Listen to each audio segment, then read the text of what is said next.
ഉമ്മാസ് വ്ളോഗിലേക്ക് എല്ലാവർക്കും സ്വാഗതം. എല്ലാവർക്കും സുഖമാണെന്ന് വിശ്വസിക്കുന്നു. ഇന്ന് ഞാൻ ഉണ്ടാക്കാൻ പോകുന്ന ഒരു റവ കിച്ചടിയാണ്. അതിനായി ഒരു ചട്ടി അടുപ്പത്ത് വെച്ച് അതിലേക്ക് സൺഫ്ലവർ ഓയിലും നെയ്യും ചേർത്ത് കൊടുത്തിട്ടുണ്ട്. പിന്നീട് അതിലേക്ക് കുറച്ച് കടുകും കടലപ്പരിപ്പും ചേർത്ത് കൊടുക്കാം. കറുവപ്പല ഇട്ട് കൊടുക്കാം. ഉരുളക്കിഴങ്ങ് ചേർത്ത് കൊടുത്തിട്ടുണ്ട്. ക്യാരറ്റ് കൂടി ചേർത്ത് കൊടുക്കാം. കോളിഫ്ലവർ ഒരു കഷ്ണം ചെറിയ കഷ്ണങ്ങളാക്കി അരിഞ്ഞതും ഒരു സവാള ചെറിയ കഷ്ണങ്ങളാക്കി അരിഞ്ഞതും കൂടി ചേർത്ത് കൊടുക്കാം. ഒരു തക്കാളിയാണ് ചേർത്ത് കൊടുക്കുന്നത്. ചെറിയ കഷ്ണങ്ങളാക്കി അരിഞ്ഞ് ചേർത്ത് കൊടുക്കാം.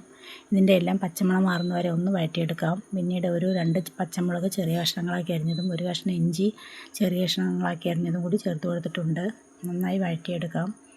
പിന്നീട് അതിലേക്ക് കുറച്ച് സോയാബീൻ ചെറിയ സോയാബീനാണ് എടുത്തിരിക്കുന്നത്. അത് വെള്ളത്തിലിട്ട് കുതിർത്തതിന് ശേഷം മാറ്റി വെച്ചിരുന്നു. അതുകൂടി ചേർത്ത് കൊടുത്തിട്ടുണ്ട്. കുറച്ചാണ് ഇട്ട് കൊടുക്കുന്നുള്ളൂ. എല്ലാം കൂടി ഒന്ന് വഴറ്റിയെടുക്കാം. 2 വറ്റൽമുളക് ചെറിയ കഷ്ണങ്ങളാക്കി അതുകൂടി ചേർത്ത് കൊടുക്കാം. അമ്മാസ് വ്ളോഗ് എല്ലാവരും സപ്പോർട്ട് ചെയ്യാൻ ലൈക്ക് ചെയ്യാനും മറക്കരുത്. നിങ്ങളുടെ സപ്പോർട്ടിന് എനിക്ക് അത്രയ്ക്ക് വിലയാണ്. അത് എല്ലാവരും സപ്പോർട്ട് ചെയ്താൽ മാത്രമേ എനിക്ക് മുന്നോട്ട് പോകാൻ കഴിയുകയുള്ളൂ. ഈ ചെറിയ വ്ളോഗായാലും എല്ലാവരും ഒന്ന് സപ്പോർട്ട് ചെയ്യണേ. പിന്നീട് അതിലേക്ക് മഞ്ഞൾപ്പൊടിയും കാശ്മീരി ചില്ലി പൗഡറും ആഡ് ചെയ്യുന്നുണ്ട്. അതിൻ്റെ പച്ചമണം മാറുന്നവരെ ഒന്നുകൂടി ഇളക്കിയെടുക്കാം.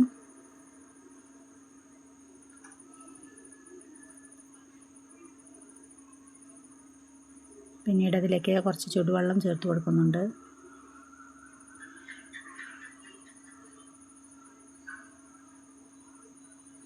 ആവശ്യത്തിനുള്ള ഉപ്പ് കൂടി ചേർത്ത് കൊടുക്കാം.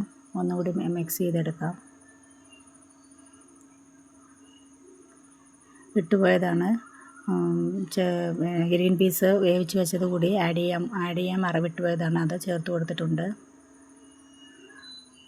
നന്നായി തിളച്ച് വരുമ്പോൾ അതിലേക്ക് റവ ചേർത്ത് കൊടുക്കാം. 1/2 കിലോ റവയിൽ നിന്ന് കുറച്ച് മാറ്റിയതിന് ശേഷം ബാക്കിയുള്ളതാണ് ഞാൻ ചേർത്ത് കൊടുക്കുന്നത്. ഒന്നുകൂടി മിക്സ് ചെയ്തെടുക്കാം. കട്ട കെട്ടാതെ ഒന്ന് മിക്സ് ചെയ്യണം. ഇളക്കി എടുക്കാൻ മറക്കരുത്. നന്നായി ഇളക്കിയെടുക്കുക. ഉപ്പ് കുറവായതുകൊണ്ട് ഞാൻ കുറച്ചുകൂടി ഉപ്പ് ചേർത്ത് കൊടുത്തു. റവ കിച്ചടി ഇവിടെ റെഡി ആയിട്ടുണ്ട്. അതിലേക്ക് കുറച്ചുകൂടി നെയ്യ് ചേർത്ത് കൊടുക്കുന്നുണ്ട്. നല്ല ടേസ്റ്റുള്ളൊരു കിച്ചടിയാണ്. എല്ലാവരും ഉണ്ടാക്കി നോക്കാൻ മറക്കരുത്. ഒരു സെർവിങ് പ്ലേറ്റിലേക്ക് മാറ്റുന്നുണ്ട്. രാവിലത്തെ ബ്രേക്ക്ഫാസ്റ്റായാണ് ഞാനിത് തയ്യാറാക്കിയത്. ബ്രേക്ക്ഫാസ്റ്റിനോടൊപ്പം ചായയും കൂട്ടി കഴിക്കാം. നല്ല ടേസ്റ്റാണ്. എല്ലാവരും ഉണ്ടാക്കി നോക്കണേ.